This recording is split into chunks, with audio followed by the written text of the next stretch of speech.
আসসালামু আলাইকুম। Fire service ও civil defence অধিদপ্তরে বিশাল নিয়োগ প্রকাশ হয়েছে। তো এখানে কিন্তু বাংলাদেশের সকল জেলার ছেলে এবং মেয়ে উভয় প্রার্থীরা কিন্তু এখানে আবেদন করতে পারবেন। তো এখানে আবেদন করার জন্য কি যোগ্যতা লাগবে এবং কিভাবে আবেদন করবেন, আবেদন শুরু কবে শেষ কবে, সম্পূর্ণ প্রসেস দেখতে সাথে থাকুন। এবং আপনি যদি আমাদের ইউটিউব চ্যানেলের নতুন দর্শক হয়ে থাকেন, চ্যানেলটি সাবস্ক্রাইব করে সাথে রাখবেন, কেননা এই চ্যানেলে নিত্য নতুন সকল প্রকার চাকরির খবর সবার আগে আপডেট হয়। তো প্রথমে যে পদটি দেখতে পাচ্ছেন, ষাট লিপিকার কাম কম্পিউটার অপারেটর। তো এখানে একটি পদ আছে। তো এখানে আবেদন করার জন্য কোনো শিক্ষিত বিশ্ববিদ্যালয় হতে ন্যূনতম দ্বিতীয় শ্রেণী বা সমমানের সিজিপিতে স্নাতক বা সমানের ডিগ্রি হলে আবেদন করতে পারবে। পাশাপাশি কম্পিউটার ব্যবহারে দক্ষতা থাকতে হবে। এরপরে ধর্মীয় শিক্ষা ৯,৭০০ টাকা থেকে শুরু করে ২৩,৪৯০ টাকা আবেদন দিতে হবে। এখানে পদ আছে একটি।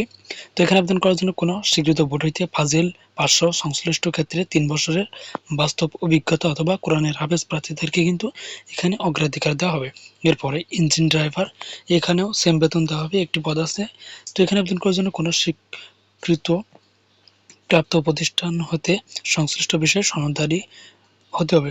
এরপরে ড্রাইভার, এখানে ৯,৭০০ টাকা দেবে থেকে ২৩,৪৯০ টাকা বেতন দেওয়া হবে। এখানে পদ আছে ১৩টি। তো এখানে কমপক্ষে অষ্টম শ্রেণী পাশ হলে আবেদন করতে পারবেন এবং বৈধ ড্রাইভিং লাইসেন্স ও হালকা ও ভারী যানবাহন চালানোর অভিজ্ঞতা সম্পন্ন হতে হবে এবং শারীরিক যোগ্যতা পাসপোর্ট ৪ ইঞ্চি হতে হবে কমপক্ষে এবং বুকের মাপ ৩২ ইঞ্চি এবং ওজন ১১০ পাউন্ড সর্বনিম্ন কিন্তু হতে হবে।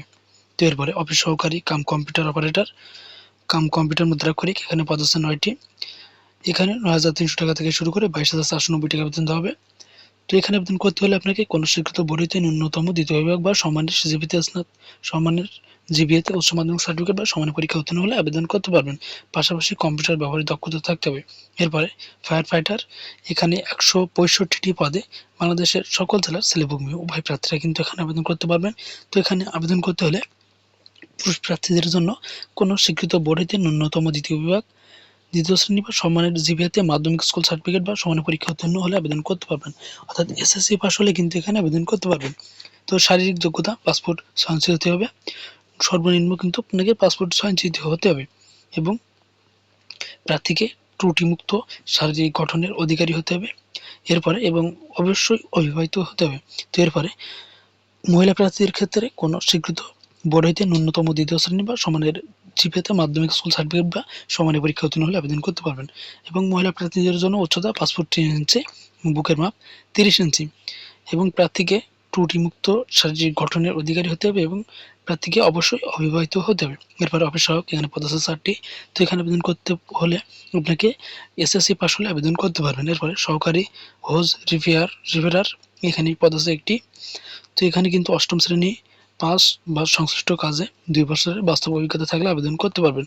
তো সব মিলে ১৯৭টি পদে কিন্তু ফায়ার সার্ভিসে বিশাল নিয়োগ প্রকাশ হয়েছে।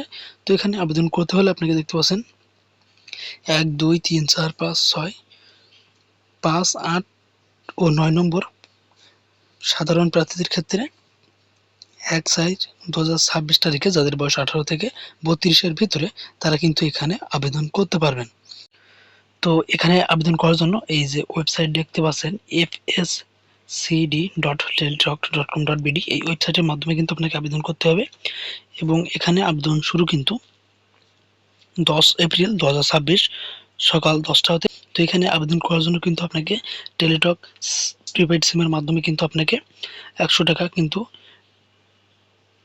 প্রদান করতে হবে এবং টেলিটক সার্ভিস চার্জ ১২ টাকা সহ ১১২ টাকা কিন্তু আপনাকে ৭২ ঘন্টার ভিতরে কিন্তু জমা দিতে হবে এবং অফিস সহায়ক পদের জন্য কিন্তু ৫০ টাকা এবং টেলিটক সার্ভিস চার্জ সহ ৫৬ টাকা কিন্তু আপনাকে ৭২ ঘন্টার মধ্যে জমা দিতে হবে এবং এখানে আবেদন করার সমস্ত প্রসেস দেওয়া আছে। প্রথম এসএমএসে কি দিতে হবে, দ্বিতীয় এসএমএসে কি দিতে হবে, সমস্ত প্রসেস এখানে দেওয়া আছে। চাইলে আপনারা খুব সহজে এখান থেকে আবেদন করে নিতে পারবেন। তো এই ছিল আজকের ভিডিও। আর এই নিয়োগ বিজ্ঞপ্তি সম্পর্কিত আপনাদের যদি কোনো প্রকার বুঝতে অসুবিধা হয় তাহলে আপনারা কমেন্ট করে জানাবেন এবং নিত্য নতুন সকল প্রকার চাকরির খবর সবার আগে আপডেট পেতে ফার্স্ট জব নিউজ ইউটিউব চ্যানেলটি সাবস্ক্রাইব করে সাথে রাখবেন।